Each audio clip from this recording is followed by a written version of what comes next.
तो क्या वैदिक संस्कृति में भी तलाक का कोई रेफरेंस मिलता है? एक आपने रथ देखा होगा, रथ में यदि दो पहिए का बैलेंस ठीक नहीं है, समान नहीं है, तो एक से रथ नहीं चल सकता। ऐसी गृहस्थ रूपी रथ के पत्नी दो पहिए हैं जी। और मैं तो कहती हूँ पति है घर का राजा, पत्नी घर की रानी, सदगृहस्थी बन जाए तो फिर कैसी परेशानी। दोनों की मान्यताएं अलग अलग हैं, सनातनियों की मान्यताएं और मुस्लिमों की मान्यताएं, तो ये संघर्ष क्यों देखने को मिलता है? इस भारतवर्ष में ये कत्ल की बात कर रहे हैं और सुरक्षित रह रहे हैं। अभी आपने पिछले दिनों देखा बांग्लादेश में क्या हुआ। हम भाईचारे की बात कहते हैं, ये तो हमें जैसे चारा काटते हैं ना, उस समय ये हमें चारा बनाने की बात सोचते हैं। जब भाईचारे का पाठ इनको सिखाया ही नहीं जाता, जब इनकी कुरान इनको ऐसा कहती ही नहीं है, तो फिर भाईचारा कैसे हो सकता है? अगर वैदिक धर्म इतना ही महान है तो हमारे ही भाई बंधु सनातन छोड़ करके मजहबों और पंथों में क्यों फंस रहे हैं? तो मोहन सिंह से मोहम्मद बना, वो क्यों नहीं बनेगा? जब वो मोहन सिंह था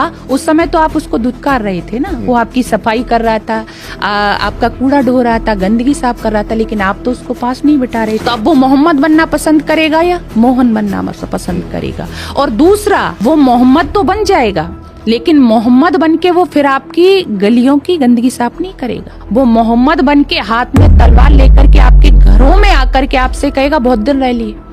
जो हिंदू अपने आप को कह रहा है, ये इतना मूर्ख हो गया है, मुझे कोई दो राय नहीं है ये शब्द प्रयोग करने में, कि ये जहाँ भी कुछ देखता है, जहाँ भी दो ईंट रख दो वहां बस पूजने चला जाएगा। इसने पीर पजार पैगंबर कोई भी नहीं छोड़ा जिसको पूजने के लिए।